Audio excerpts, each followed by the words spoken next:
Nous sommes le 17 Shvat. Nous allons étudier le Daf Dalet dans Masechet Ktuvot.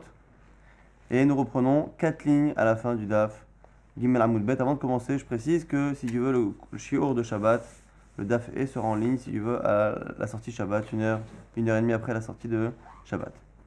On avait dit dans la Gemara qu'il y avait un enseignement, une braïta, qui nous disait que bien que les Chachamim aient fixé la date du mariage, le jour de la semaine du mariage, au mercredi, eh bien, il y avait eu une certaine tolérance, deux tolérances par rapport à deux cas bien distincts. Le premier qu'on appelle sakana, un danger. Il y a eu un moment donné dans l'histoire un danger pour les femmes.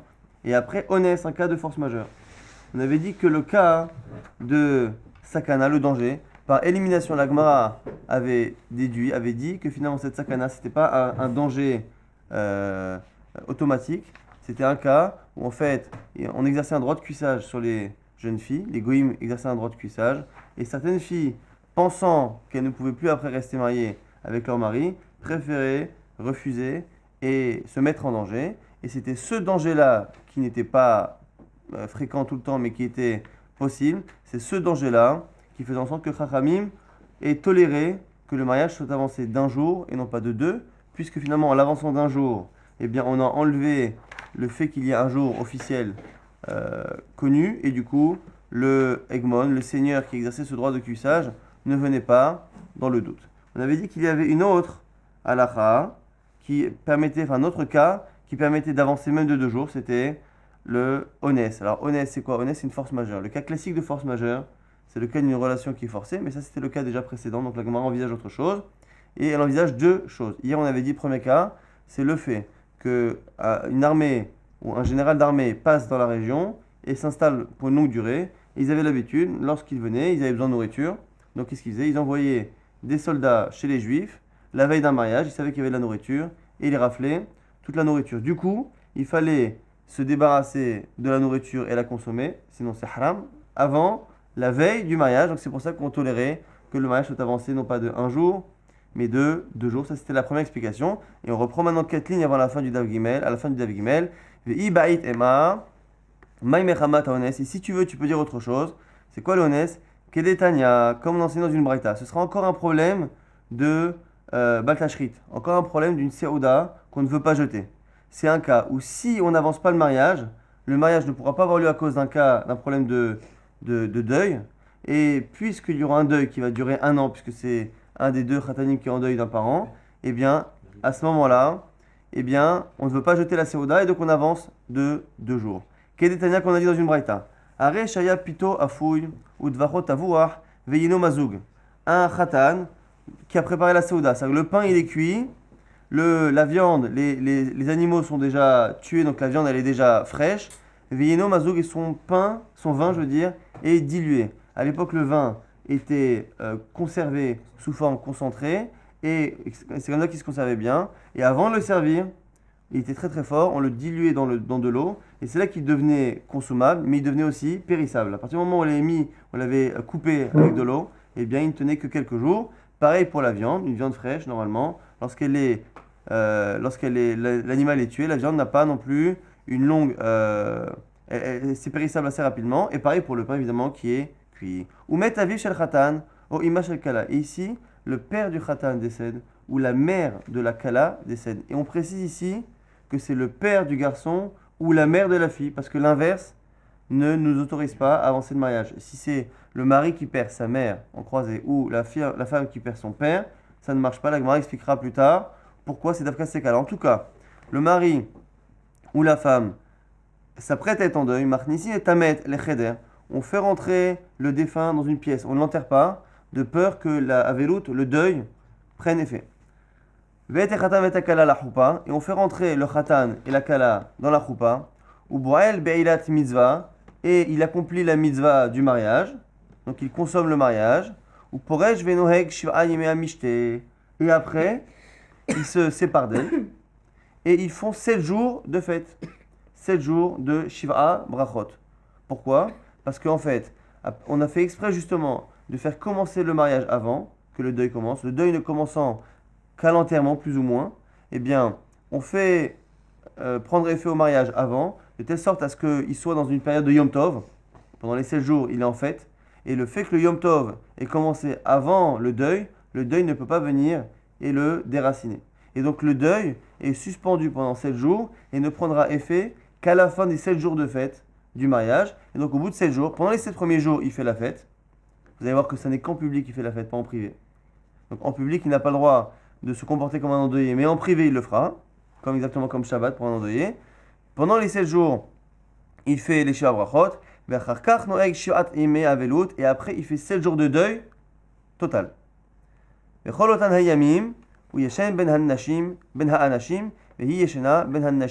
Pendant ces 7 jours-là de fête, ne crois pas qu'il est complètement désendeuillé. Il ne peut pas cohabiter avec elle. Ils ne peuvent pas rester seuls dans la même maison. De là, on voit qu'il a des règles de deuil au niveau de l'intimité. C'est-à-dire que puisque c'est quelque chose de privé, eh bien, dans l'ordre du privé, il se comporte comme un endeuillé. Mais en public, il n'a pas le droit de s'habiller comme un endeuillé. Il n'a pas le droit de ne pas fêter ses Shiva Brachot. Et même pendant les 30 premiers jours du deuil, on n'empêche pas la Kala, qui est en deuil, de porter des bijoux, parce que c'est une Kala et qu'il faut qu'elle s'envélisse.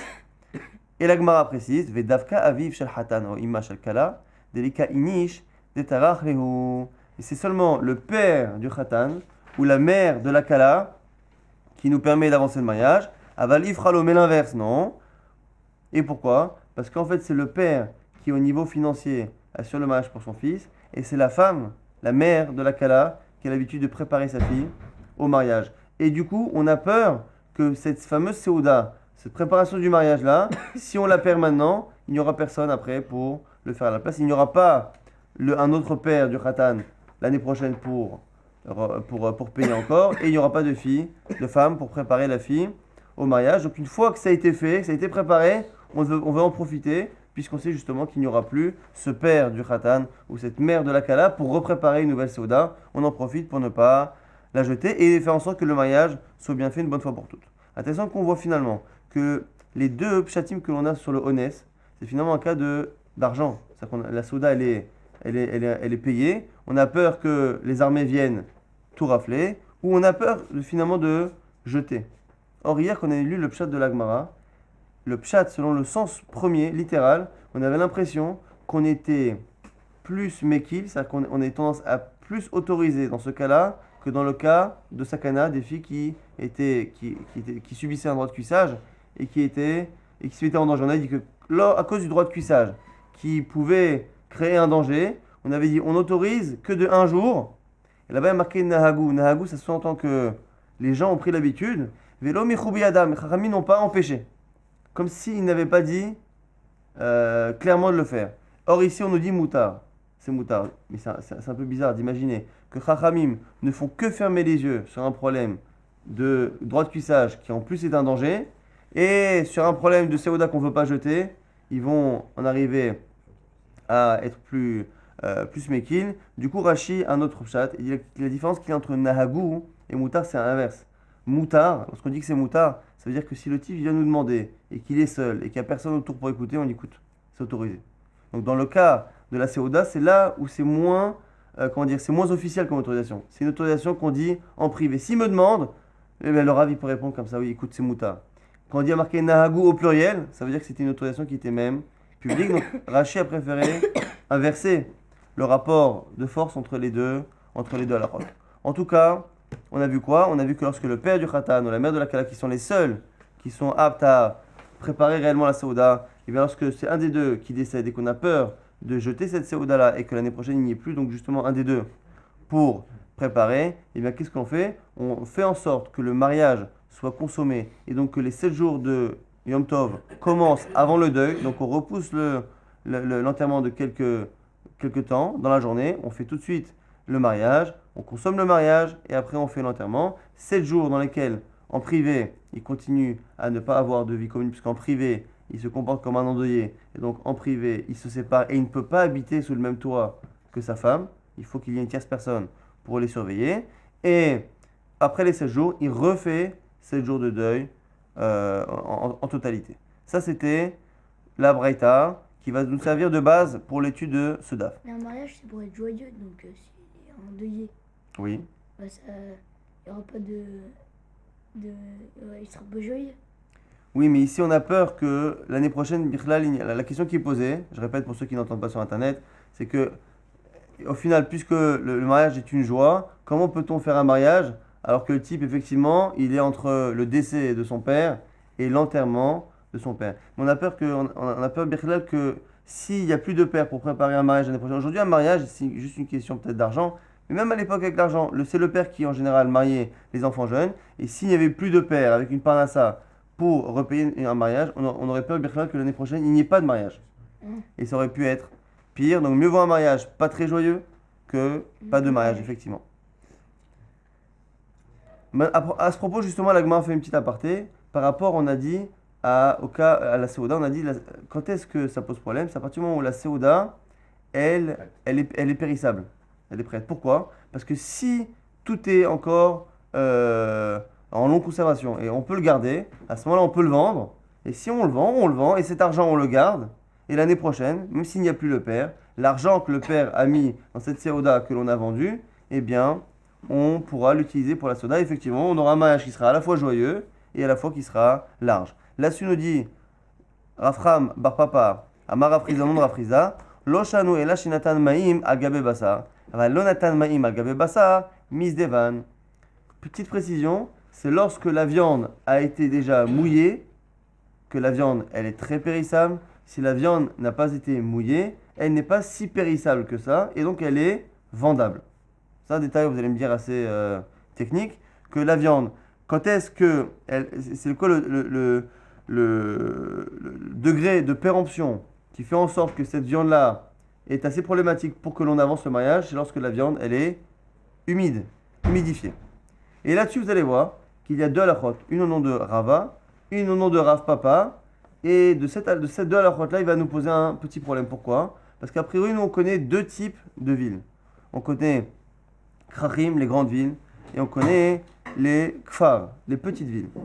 Et vous allez voir que, ici, nous disent Rava et Rav Papa, dans les très grandes villes et dans les petites villes, finalement, il y a tellement de demandes dans les grandes villes et tellement peu de demandes dans les petites villes que finalement, dans les grandes villes, tu peux toujours vendre ta viande, quel que soit son degré de péremption, même si elle est mouillée. Et dans les petites villes, il y a tellement peu de demandes que même une viande qui n'est pas mouillée et qui, au lieu de se pourrir en 3 jours, elle va pourrir en, je sais pas, 10 jours, je donne un exemple. Mais même dans ces villes-là, il y a tellement peu de demandes que finalement, tu ne pourras pas la vendre. Ce qui veut dire que, on va voir tout de suite qu'il y a un problème, c'est que finalement, puisque dans les grandes villes, ça ne dépend pas de l'humidité de l'humidification de la viande, et dans les petites villes, ça ne dépend pas non plus, qu'est-ce que nous a dit Rafriza? Amarava, ou Bekra, Rafal Pishinatan Mahim, Agabebasa, Misdevan.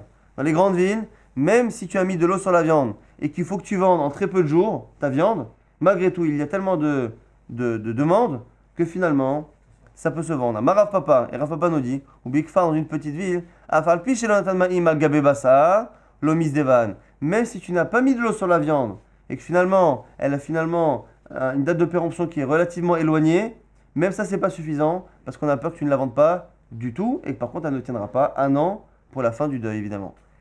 Vela de Rav Chizda, Echim Eshkachat la Gemara dit, je comprends pas, Rav Chizda, il m'a dit ça dépend si tu as mis de l'eau sur la viande.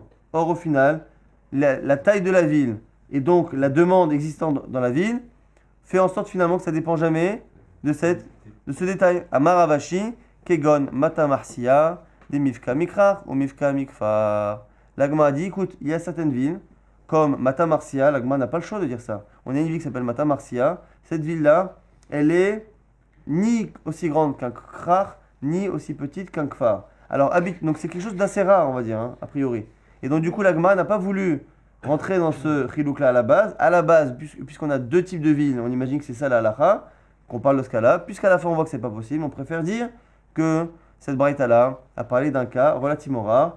C'est des villes voilà, moyennes qui sont assez rares, puisque finalement il faut donner l'exemple de Mata Marcia, qui était une ville, la ville de Marcia, est-ce que c'était Marseille, je ne sais pas, Marcia, des Mifka Mikrach ou Mifka Mikfar.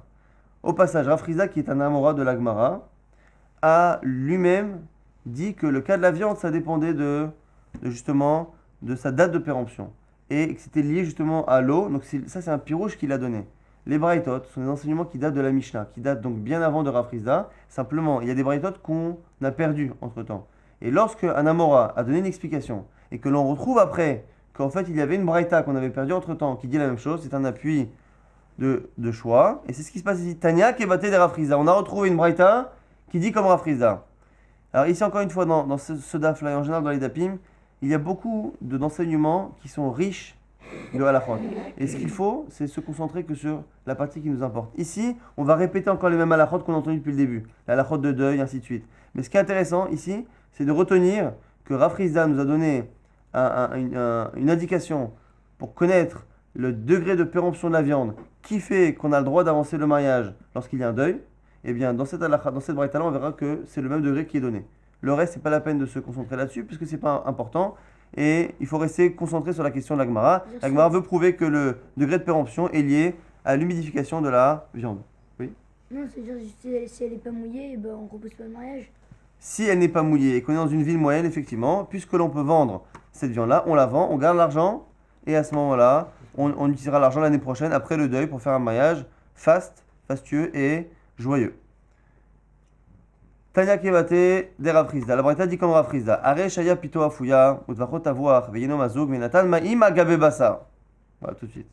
Quand est-ce qu'on repousse? Lorsque le pain est cuit, lorsque la viande, l'animal a été tué, le vin dilué et qu'on a mis de l'eau sur la viande. Voilà la preuve que Rav Chizda avait raison, puisque la Braïta dit comme lui.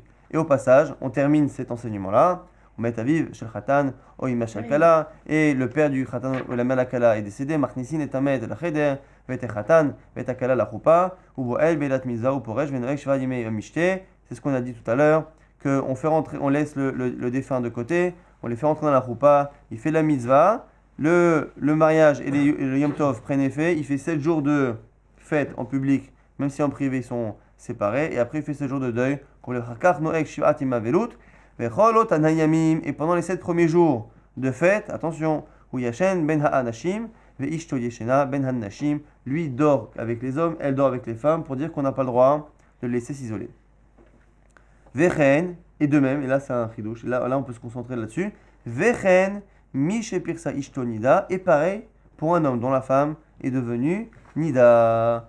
Où Yashen ben ha'anashim, ve'i yeshena ben ha'anashim, lui dort avec les hommes, elle dort avec les femmes. Donc a priori, un homme dont la femme Médina ne peut pas vivre sous le même toit avec sa femme. On verra dans quel cas on parle. Ve'en monaim tarshitin minakala. Et pour une kala qui est en deuil, on n'empêche pas de se parer de bijoux. Kol shloshim yom pendant les 30 jours. Et à la fin, une autre halakha qu'on étudiera dans le daf de Shabbat si Dieu veut. Ben kar ou ben kar.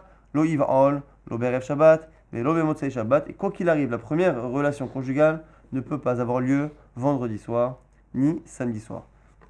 Ce qui va ici nous intéresser, c'est Amarmar, Hu Yashen ben ha'anashim, Vehi Yeshena ben ha'anashim, Mesaya'ale ele Rabbi Yochanan, Damar Rabbi Yochanan. Ici, le fait de dire que pendant les 7 jours où il fait finalement les Shiva Brachot, donc il fait la fête tous les soirs, pendant ces 7 jours-là, eh bien, il ne peut pas habiter avec elle. C'est une confirmation à une halakha de Rabbi Yochanan. Encore une fois, Rabbi Yochanan, c'est un Amora. Donc il a besoin d'être confirmé par une braïta ou par une mishnah. Cette braïta confirme une halakha que Rabbi Yochanan nous a toujours dit, qui dit quoi? Que Rabbi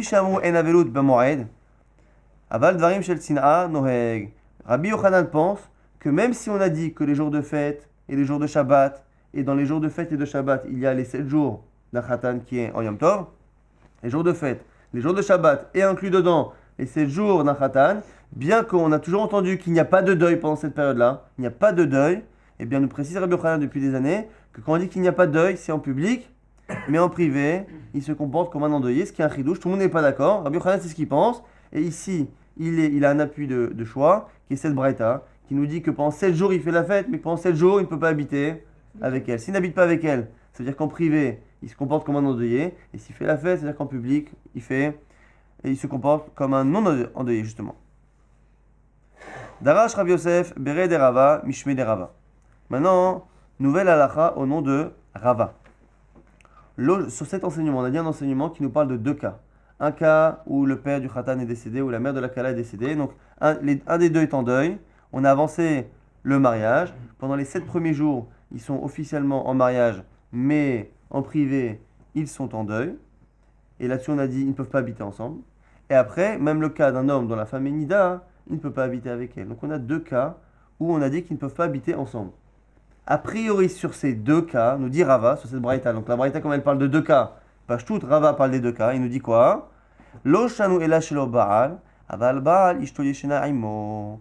Tout interdit qu'on a dit dans la braïta, qui nous dit qu'ils n'ont pas le droit de vivre ensemble, c'est dans un cas où le mariage n'a jamais été consommé.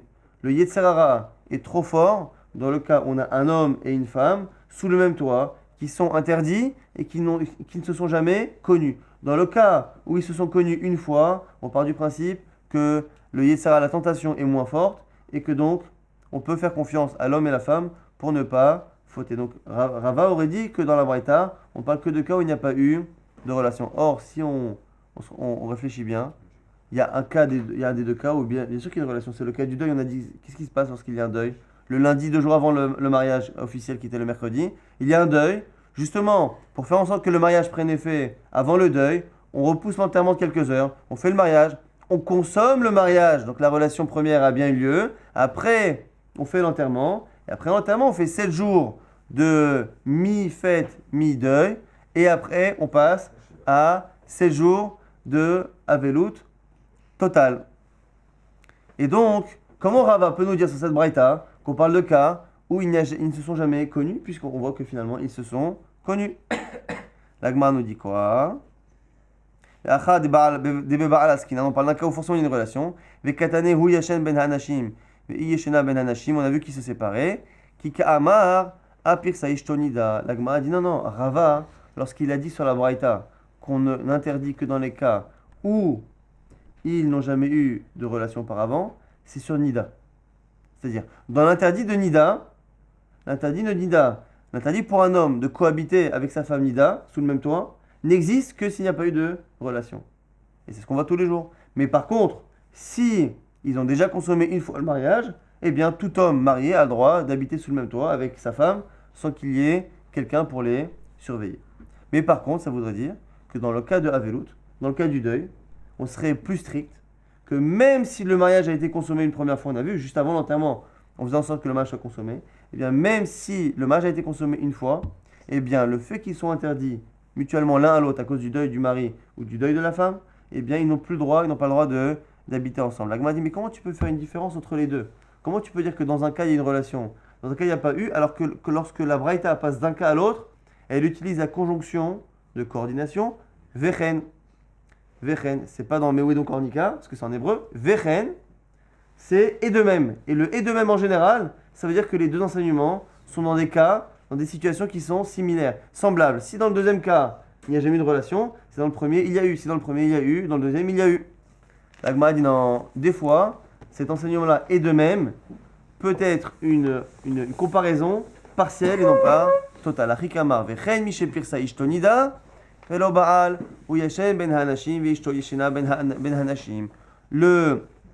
comparaison est partielle que sur une partie, c'est-à-dire de la même manière que dans le premier cas, on les sépare, dans le deuxième cas, on les sépare. Dans le premier cas, on les sépare, dans le deuxième cas, on les sépare. C'est là-dessus qu'on a dit Vechen et de même. Mais par contre, la situation n'est pas la même. Dans un cas, il y a déjà eu consommation du mariage, dans le second cas, il n'y en a pas eu. À partir de là, on voit que selon Rava, on a une différence entre Nida et Avelout. On est plus strict dans Avelout, dans le deuil, que dans Nida. En sachant que ici, la rigueur que l'on a de ne pas laisser un homme habiter seul dans la maison avec sa femme, la rigueur que l'on a est liée au degré de confiance que l'on fait que l'on a en cet homme. Et le degré de confiance que l'on a en cet homme est lié à la gravité de l'interdit chez cet homme. Plus je suis strict avec lui, plus ça veut dire que je ne lui fais pas confiance, moins je lui fais confiance, plus ça veut dire que dans sa tête, l'interdit n'est pas assimilé très fort. Et si je peux le laisser avec sa femme, c'est que je pars du principe qu'il a tellement la notion de la gravité de cet interdit-là qu'il saura se retenir. C'est logique, non?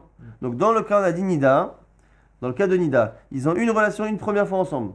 Et bien cet homme-là pourra toujours s'isoler avec sa femme Nida. Donc on part du principe que l'homme, dans sa tête, l'interdit de Nida est tellement fort, tellement grave, que dès qu'il n'a plus le Yetzer Hara de la première fois, eh bien, une fois que la tentation forte, elle est passée, la tentation classique d'après, eh bien, elle n'est pas suffisante pour faire chuter un homme face à l'interdit de Nida. Par contre, c'est ce même cas-là, dans un cas où il y a une première relation, et donc déjà normalement la tentation elle a déjà un peu baissé, à cette même tentation-là, ce même degré de tentation, on voit que l'homme, face à l'interdit de Havelut, il est en deuil, et bien on voit qu'il n'a pas l'air d'être si fort que cela par rapport à cet interdit, ce qui veut dire que dans sa tête, la Havelut est moins grave que Nida, en tout cas la gravité de l'interdit est moins assimilée. Et l'Agmara tout de suite va objecter à cela, puisqu'on verra que dans un autre enseignement, on fait l'inverse.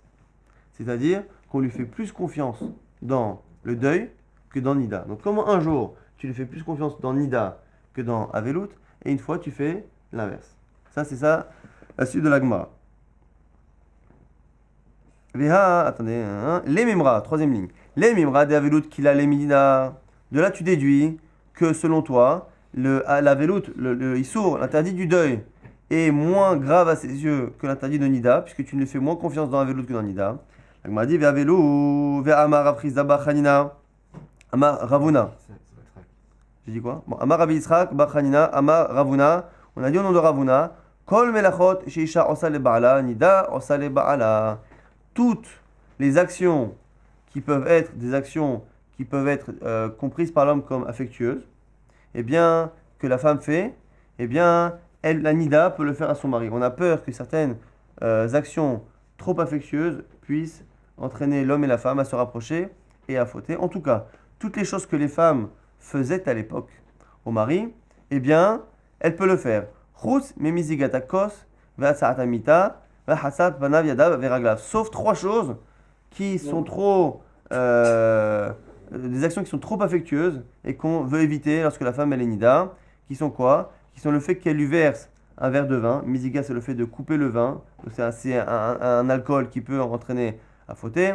Vatsarat amita, et le fait de lui parer son lit. Alors c'est pas juste le fait de mettre un coussin, mais c'est le fait d'embellir. À l'époque, on faisait comme ça. On embellissait avec des beaux draps et ainsi de suite. Vahatsat panav yadav veraglav, et le fait de lui apporter de l'eau et de lui verser de l'eau sur les mains, les pieds et le visage pour qu'il se lave. Eh bien, tout cela, ce sont des choses que les femmes faisaient habituellement, mais qu'elles n'ont pas le droit de faire lorsqu'elles sont nida. La formulation, là, disant que non, les ba'ala, virgule, nida, en ça les ba'ala. La nida, elle peut le faire. Chutz, sauf, mimzikatakos. Donc ça, c'est par rapport à la nida. Donc on voit que la nida, elle n'a pas le droit de faire ces trois choses-là. Ve'ilu gabe avelut. Et dans le deuil, Tanya en a dit, Afalpi shamu en adam rachai lachof et ishto liyot kohelet ve'yot pokeset. Bien que dans la avelut, on a dit qu'un homme ne peut pas demander à sa femme de se maquiller. Kohelet et pokeset, c'était deux types de maquillage. Kohelet, c'est le khal, c'est ce maquillage noir ou bleu qu'elle mettait sur les yeux. Et pokeset, c'était une sorte de poudre qu'on mettait sur le visage, ou des fois selon Rashi, c'est une sorte de système qu'elles avaient pour justement aussi rougir la peau. Elles mettaient une sorte de pâte qu'elles mettaient sur la peau, qu'elles enlevaient, et il y avait une réaction épidermique qui faisait que la peau était rouge, et ça permettait de remplacer les UV avant l'heure. Et du coup, on dit quoi là-bas? Behemet amu mozegetlo akos, umazatlo amita, umahatzatlo, panav, yadav, veragla. C'est ça le point important. C'est on voit que malgré les interdits de Avelut, que lorsqu'il y a un interdit d'Avelut, la femme peut faire les trois choses qui sont interdites dans Nida, elle peut les faire. Elle peut à la fois lui préparer son lit, elle peut lui verser du vin, et elle peut lui laver pieds, mains et visage. Donc ici, on a une réelle contradiction entre ce qu'a dit Rava et ce que disent les Braithot. Rava nous dit que par rapport au fait d'habiter sous le même toit, eh bien, encore une fois, toutes ces halakhot-là ont un point commun. C'est jusqu'à où on va laisser l'homme et la femme se rapprocher, jusqu'à où on va leur faire confiance au sujet d'un rapprochement, de peur justement qu'ils fautent. Par rapport au rapprochement qui est le fait d'habiter sous le même toit, on voit que pour habiter sous le même toit, on fait plus confiance à l'homme dans Nida que dans Avelut. Puisque dans Avelut, même après une première relation, on ne les laisse pas cohabiter ensemble sous le même toit, alors que lorsque dans Nida il y a déjà une relation, on leur fait confiance. Donc on lui fait confiance dans Nida plus que dans Avelut. Or, maintenant, dans d'autres halakhot qui sont aussi liés à un rapprochement, qui sont trois halakhot qui sont un pack qui est toujours ensemble, c'est le fait de lui verser du vin, de lui préparer son lit et de lui apporter de l'eau pour laver pieds, mains et visage. Dans ce pack-là de Melachot que les femmes faisaient au mari, on voit qu'ici c'est l'inverse. On interdit plus dans Nida et on autorise dans Avelout. Si on autorise plus, si on interdit plus dans Nida, c'est-à-dire que dans Nida, on a plus peur que ces actions-là les fassent fauter que dans Avelout. Donc au final, la Avelout dans la tête de l'homme, c'est plus grave que Nida ou c'est moins grave que Nida? On comprend plus. Oui, mais au final, on a une contradiction. Par rapport au fait d'habiter ensemble, on a l'impression que la Avelout, c'est moins grave. Par rapport au fait de lui laver les pieds et les mains et de lui verser du vin et de lui faire son lit, on a l'impression que c'est l'inverse. Donc on a une contradiction. Dans un cas, on a l'impression que c'est plus grave. Dans un cas, on a l'impression que c'est moins grave. L'Agma a dit Lokashia, Kan be'avelut dide, Kan be'avelut dida. C'est le premier tirout ici. L'Agma en donnera un autre à la fin du DAF. Première réponse, ça dépend le deuil de qui? Son deuil à lui ou son deuil à elle? Son deuil à lui, c'est moins strict que Nida. Lorsqu'on a dit la première fois qu'on ne les laisse pas habiter ensemble, même après une première relation, c'est dans le cas où lui est en deuil. Quand lui est en deuil, effectivement, la notion de deuil, le issour, l'interdit du deuil, est moins grave à ses yeux que Nida. Du coup, quand il a une première relation et que sa femme est Nida, il se retient. Lorsque lui est en deuil et qu'il a interdit du deuil, il le ressent moins et on a peur qu'il faut, donc on ne le laisse pas habiter avec sa femme.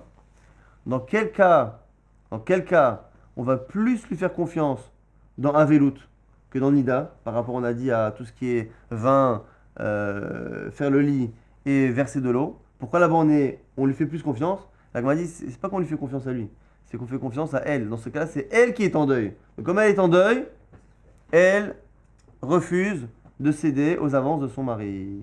Donc du coup, finalement, on a raison qu'au niveau de la veloute personnelle, le mari considère que la veloute est moins grave que Nida, donc il peut plus fauter dans la veloute que dans Nida. Quand est-ce que dans certains cas on a plus confiance dans la veloute? C'est lorsque la veloute provient de la femme et on n'a pas confiance en l'homme, mais on a confiance dans le caractère de la femme pour refuser à son mari.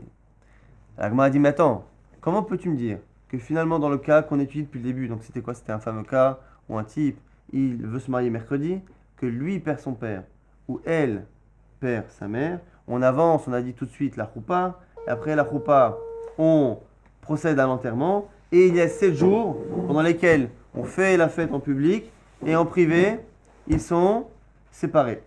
N'est-ce pas?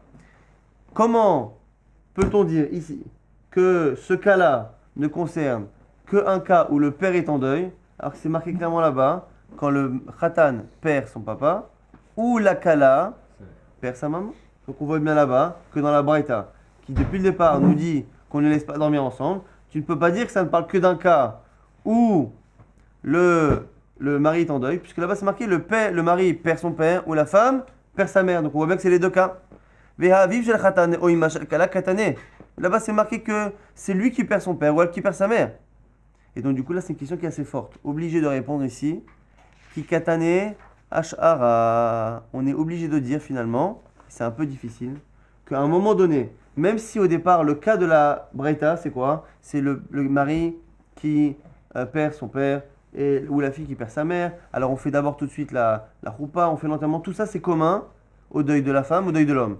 Mais la toute fin de la Braïta, sans nous prévenir, la Braïta passe à un cas particulier. Lorsqu'à la fin on dit qu'ils ne dorment pas ensemble, ça ne parle que du cas où c'est lui qui a perdu son père, mais ça ne parle pas du cas où elle a perdu sa mère. Ce qui est un peu difficile, puisqu'au départ, on m'a donné un domaine de définition, qui est le cas où lui perd son père, elle perd sa mère. Un peu difficile d'imaginer que sans nous prévenir, l'Agma prend un virage et nous dit qu'on parle que dans un cas. Donc c'est une réponse qui est un peu difficile, c'est pour ça qu'a priori, Ravashi plus tard proposera une nouvelle. En tout cas, pour l'instant, on l'accepte, c'est un tirout, mais donc c'est une réponse qui part du principe, encore une fois, qu'on fait une différence dans la halakha entre son deuil à lui, son deuil à elle. Au final, si on fait une échelle, son deuil à lui, c'est là on sera le plus strict, parce qu'on ne lui fait pas confiance. Après, il y a Nida, on lui fait un peu plus confiance, et là on lui fait encore plus confiance que dans Nida. C'est pas qu'on lui fait confiance, c'est quand c'est son deuil à elle, où on sait qu'il ne se passera rien grâce à elle. Agmara dit au Mishane, Ben la vélo d'idée, la vélo d'ida, mais où tu as vu qu'on fait une différence entre le deuil de l'homme et le deuil de la femme? Vea Tania pourtant une braïta qui dit Mishemet Rami Vochamoto, Elo Yachol Achofet Ishto Liot Kohelet Liot Pokeset. Un homme qui perd sa belle-mère ou son beau-père. Donc du coup c'est la femme qui est en deuil. il ne peut pas forcer sa femme à se maquiller, parce qu'elle est en deuil. Et là, Kofei Mitato, il retourne son lit, c'était aussi une habitude qu'on avait l'habitude de faire à l'époque en deuil. Veno Egaima Avelut. Et il se comporte avec elle en Avelut, on verra ce que c'est plus tard. Vechen I, et pareil elle, si elle a perdu son beau-père ou sa belle-mère. Shemet Hamia o Hamota, donc là c'est le cas où c'est lui qui est en deuil. Et Narasha Aliot Kohelet, Viot Pokeset, elle ne peut pas se maquiller pendant ce temps-là, et la Kofa Mitata, elle retourne son lit à elle, et elle se comporte avec lui en deuil. Tane ba velut dide, ou yashen ben hanashim, veishto yeshena ben hanashim. Agma dit dans la Braïta, depuis le départ, on enseigne, on a dit que lorsque lui est en deuil, ils ne peuvent pas dormir ensemble. Havechen katane. Or pourtant dans cette Braïta, on a vu que le deuil de l'homme et le deuil de la femme, on les a liés avec la conjonction vechen. La même question qu'on avait vue tout à l'heure sur une autre Braïta, ici c'est pareil. Tu veux me dire qu'en général, le deuil de l'homme et le deuil de la femme ne sont pas pareils? Or moi j'ai une halakha, une Braïta, dans laquelle on les a mis les deux et on les a joints, on les a liés avec vechen. Or vechen, de même, à la base, à part si je n'ai pas le choix, de même, ça veut dire qu'il y a vraiment une ressemblance quasi totale entre les deux halakhot. La Gemara dit kikatane akihol ve'apichus. Non. Ici, le lien qu'il y a, c'est le lien par rapport à la halakha du maquillage. Par rapport au maquillage, le deuil de l'homme et le deuil de la femme, il est vechen, il est de même. Mais par contre, par rapport au reste, ça n'est pas de même. Donc, encore une fois, la comparaison ici, elle n'est que partielle par rapport au sujet strict de la Braïta et non pas une comparaison totale. La Gemara dit vea immo katane. Il y a un problème. C'est qu'il y a marqué qu'elle se comporte avec lui en avelout et il se comporte avec elle en avelout. Et avec elle, la Gemara dit quoi? Maïlav immo bamita, ça s'entend avec elle, avec lui. On a l'impression qu'ils sont ensemble au niveau de l'intimité. Immo katane, on a l'impression qu'ils peuvent habiter ensemble. La Gemara dit lo immo babayit. Non, là aussi tu peux répondre. Dire que c'est quoi Aimo? C'est qu'ils habitent ensemble sous le même toit. Alors du coup ça veut dire quoi qu'il se comporte avec elle en avelout? Avec elle c'est quoi? Ukdamale Rab Lechia Bere. C'est comme ce qu'il a dit Rabbi Chia à son fils. Il a dit à son fils un jour, dont la femme était en deuil, il a dit écoute mon fils, Beapa Nehog Aveluta, devant ta femme, lorsque tu es en présence de ta femme, tu te comportes comme un endeuillé. Delo Beapa Lotinhog Aveluta.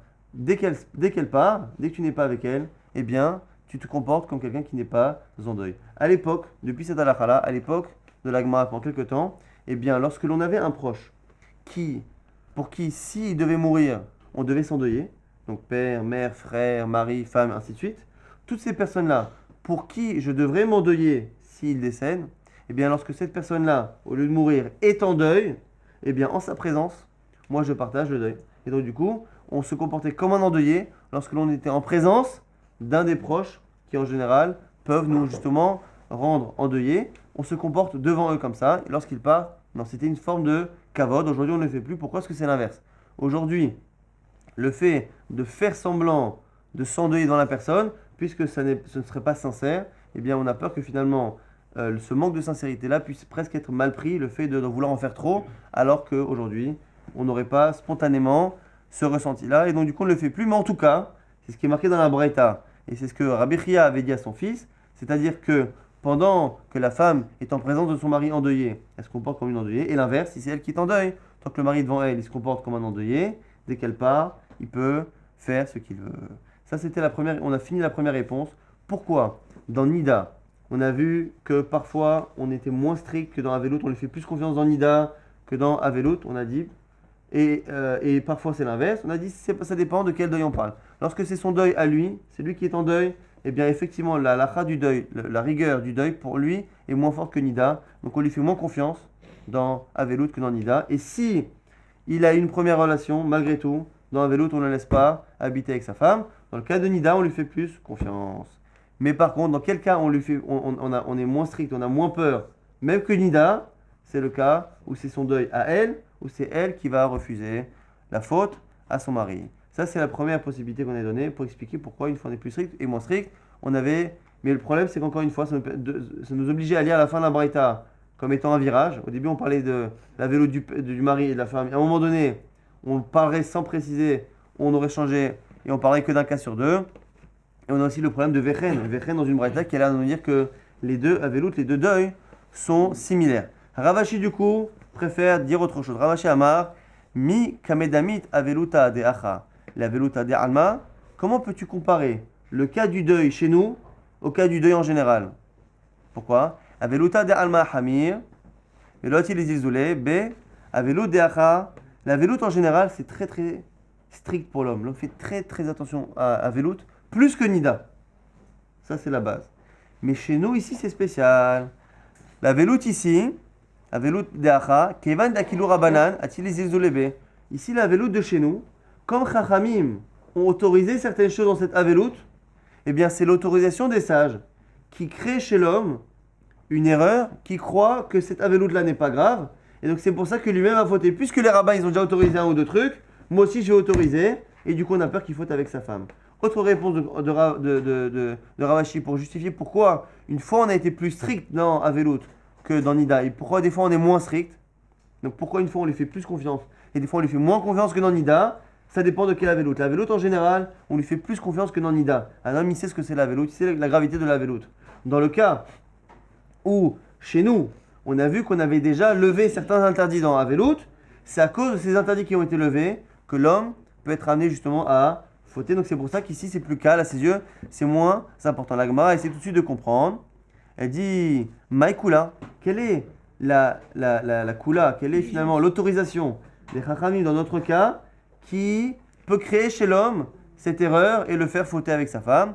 La Gemara propose première chose. Il est madé katane boel beilat mitzvah ou poresh. Si c'est l'autorisation qu'on lui a donnée de consommer le mariage tout de suite avant l'enterrement, alors qu'il a perdu son père, la Gemara dit quoi? Elle dit non, Ata mishum de lochal ala vaveluta. La Gemara dit là-bas, il n'y a aucune autorisation. Puisque on n'a pas encore procédé à l'enterrement, eh bien il n'y a pas de deuil. Comme il n'y a pas de deuil, le fait de l'autoriser avant une relation n'est pas une autorisation d'un interdit, puisque l'interdit n'existe pas encore. Il est Rabbi Eliezer, soit pour Rabbi Eliezer, tant que le corps n'est pas sorti de la maison. Il est Rabbi Yoshua, Golel. Rabbi Yoshua, c'est tant qu'on n'a pas fermé le cercueil. Quoi qu'il arrive, il faut qu'on ait commencé l'enterrement, soit de sortir le défunt de la maison, soit d'avoir fermé le cercueil. C'est un de ces deux moments que le deuil prend effet. Et quoi qu'il arrive, dans notre cas à nous, lorsqu'on l'autorise à avoir la relation, ce n'est pas une autorisation du deuil, puisque le deuil n'a pas pris effet, puisque finalement, ni la fermeture du cercueil, ni le fait de sortir de la maison n'a été fait. Et là, des katane noek shiva yema mishte, vachakar noek shiva yema velut. Non, finalement, c'est quoi la kula? C'est quoi l'autorisation qui peut créer l'erreur chez l'homme? C'est le fait qu'après l'enterrement, bien qu'en privé, on l'interdit de vivre avec sa femme, en public, il va et il fait les shiva brachot. Le fait de voir qu'il est en deuil et que pendant le jour de deuil, il a l'interdiction en public d'apparaître comme un endeuillé, donc il s'habille normalement, il mange normalement, il fait tout comme quelqu'un qui n'est pas endeuillé, et bien cela, à ses yeux, ça enlève de la gravité de la veloute, et c'est pour ça que dans ce cas-là, on lui fait moins confiance. On récapitule très très rapidement ce qu'on a étudié aujourd'hui. On avait vu la deuxième possibilité de comprendre pourquoi les Chachamim avaient permis d'avancer le mariage. Hier, on avait vu que c'était dans le cas où on craignait que des armées viennent rafler toute la nourriture. Là, c'est un autre cas. Si on a peur du cas où le mari perd son père, ou la Kala perd sa mère. Or, on a besoin du père du Khatan et la mère de la Kala pour faire la Saouda. Si la Saouda est engagée de telle sorte à ce qu'on ne puisse plus la garder et la vendre pour réutiliser l'argent pour l'année prochaine, et bien à ce moment-là, on avance le mariage, même s'il faut lundi, si le père est décédé lundi, on avance le mariage. On avait dit aussi à des degrés, à quel degré de péremption la viande doit être jetée, et donc on peut avancer le mariage. Dans une grande ville, quoi qu'il arrive, on peut la vendre, donc on n'a pas le droit de repousser. Dans une petite ville, on pourra repousser quoi qu'il arrive. Dans une ville moyenne, ça dépendra si la viande a été humidifiée ou pas. On avait dit aussi que il y avait une différence entre un cas de Nida où une fois dans Avelut, on lui faisait plus confiance que dans Nida, une fois on lui faisait moins confiance que dans Nida. Deux explications possibles. Première de l'Agmara, deuxième de Ravashi. Dans le premier cas, on a dit que la raison pour laquelle, une fois on était plus strict dans Avelut que dans Nida, ça dépendait de la Avelut, si c'est lui qui est en deuil, si c'est elle qui est en deuil. Si c'est lui qui est en deuil, eh bien son deuil à lui paraît moins grave à ses yeux que la Nida, donc on lui fait moins confiance. Dans le cas où c'est elle qui est en deuil, on ne lui fait pas confiance à lui, on fait confiance à elle pour se refuser à son mari. Donc selon ce premier cas, la Avelut personnelle pour lui est moins grave. Ravashi dit c'est à four, c'est l'inverse. La Avelut chez l'homme, c'est très très grave. À la base, l'interdit du deuil fait en sorte que l'homme a plus de notion de gravité du deuil que de Nida, donc on lui fait confiance. Pourquoi chez nous, on lui fait pas confiance et même après une première relation, on ne le laisse pas habiter sous le même toit avec sa femme? C'est parce qu'ici, Chachamim ont déjà autorisé quelque chose. Et le fait qu'ils aient levé des interdits, ils ont permis à cet homme-là, après l'enterrement, de se comporter pendant 7 jours comme quelqu'un qui est en fête lorsqu'il est en public. Cette autorisation-là fait que l'homme à ses yeux maintenant pense que la véloute est moins grave. Et le fait que le Khamim ait été méquille une première fois, lui pourrait être amené à fauter. Donc c'est pour ça que malgré le fait qu'il y ait une première relation, ce qui est autorisé dans Nida est ici interdit, de peur que lui aussi croit que la véloute est moins stricte. Shabbat shalom.